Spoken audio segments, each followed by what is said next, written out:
Moja sljedeća gošća ostvarila je onaj san da zapravo niti jedan dan u životu ne radi. Jer kažu kad se baviš onime što voliš, zapravo to što radiš nije tvoj posao. Od 15. godine znala je da će biti primalja, odnosno babica, i to zato što je od bake naslijedila zapravo taj gen. Bosiljka Bulović, viša medicinska sestra. Dobar dan. I kao što rekoh, babica ili primalja. Hvala vam što ste došli. A dobro, babica je milo zvučno ime od davnina. Danas se neki ljute na tome, ali uvijek što sta babica. I to u 15. godine sam osjetila da želim biti babica, mada uopće nisam znala da moja baka bila samouka babica i tako da sam odabrala to zanimanje u kojem uživam svakoj sekundi. Ja i sve moje trudnice, i sve moje rodilje, i sva moja novorođenča, i svi ti ljudi danas veliki znaju za mene i ja za njih. I mi smo jedna velika, predivna obitelj koja se voli. Vi zagovarate prirodne porode, ali puno toga se zapravo zadnjih desetljeća po pitanju i trudnoća i poroda promijenilo. Od toga koliko se zagovara recimo carski rez do toga da je sve više zapravo beba koje su bolesne, srčane ili dišnih poteškoća. Zašto je tome tako? Prvo idemo zakon.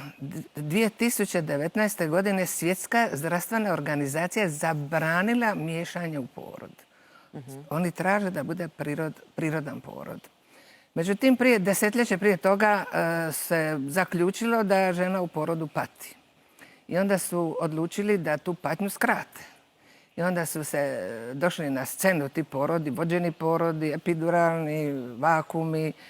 I to sve je napravilo da ta patnja, koja uopće ne treba da bude i ne postoji u prirodnom porodu, dovodi do problema sa majkom i sa djetetom. Tako da se pravila statistika gdje je naš Akrap, demograf, radio u Zagrebu prije 15 godina i gdje je 85% žena koje su jedan put rodile rekle da nikad više neće roditi zbog psihofizičkih trauma. To ima sve u izvještajima.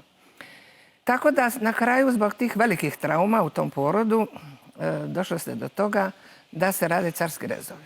Jer carski rez vješto naprave danas ginekolozi, kroz 15 minuta je gotov, ostane živa majka i dijete i sve u redu. Međutim, kasnije se ispostavi nevjerovatne posljedice i za majku i za dijete. Ipak to traje čitav život od carskog reza. Ima jako puno problema sa srcem te osobe, ne mogu kazati djece nego osobe, jer zdravstveni radnici, pogotovo koji se bave porodima, znaju da beba u utrobi majke ima poseban fetalan krvotok. I kad izađe vanka, sa prvim udahom se zatvara pregrada između srca i počima srce normalno funkcionirati. S obzirom da se beba rađa zato što je gladna, ona se u toku poroda napije plodne vode, pa je to puno i u želucu i u plućima.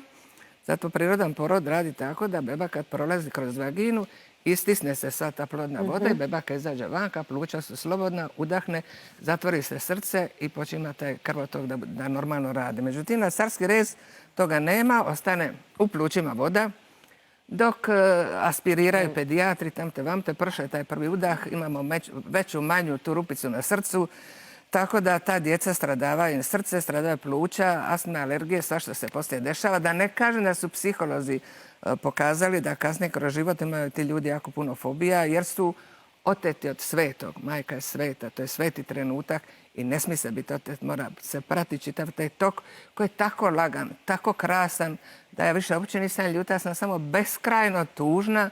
Zašto ti ljudi koji vode porode ne vide da treba samo 3 sata pustiti da organizam sve sam odradi. Ne trebamo ništa raditi, ništa, ali ništa. Imate i klub, nazvan po vašoj unuci, koji zapravo pomaže trudnicama da dođu do tog trenutka prirodnog poroda i da to sve zapravo prođe ovako kako ste opisali da bi trebalo biti.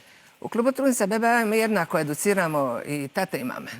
Kod nas dolaze muškarci, očevi koji apsolutno sudjeluju u trudnoći, u porodu svemu. Tako da oni uče i prvo, drugo, treće, četvrto porod, disanje, relaksaciju, svi uče to, kupanje bebe, mijenjanje bebe, dojenje, sve, oni sve znaju. I kad to sve znaju, još dobiju DVD-ove koje sam snimila.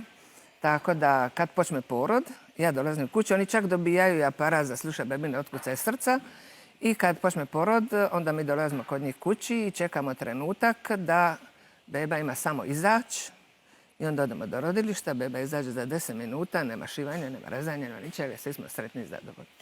Što poručite trudnicama koje su u nedoumici, koje je netko uvjerio da bi možda ovo sa epiduralnom, sa carskim rezom bilo jednostavnije? Pa zato što ne znaju. Ne znaju. O prirodnom porodu malo se zna. Ginekolozi znaju da postoji mehanizam poroda, prvo, drugo, treće, četvrto porođajno doba. Međutim, sama medicina, kad studiraju, oni uče patologiju, tako da su oni puna im glava patologije, tako da o fiziologiji su preskočili. To je na prvoj godini. Ma, čitavo to vrijeme, jer kako će neka zdrava osoba da se na njoj uče.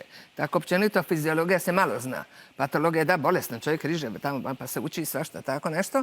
Tako da su oni sigurni u taj carski rez i poanta priče je da će žena ostati živa i dijete, a šta će i poslije, to ne odgovara niko. Za sve dodatne upite vjerujem da je gospođa Bulović uvijek spremna, puna entuzijazma i evo već čeka svoje sljedeće dijete, kao što je rekla, silno veselje, životno zapravo dolazi sa svakim novim životom. Hvala vam lijepa što ste bili kod nas.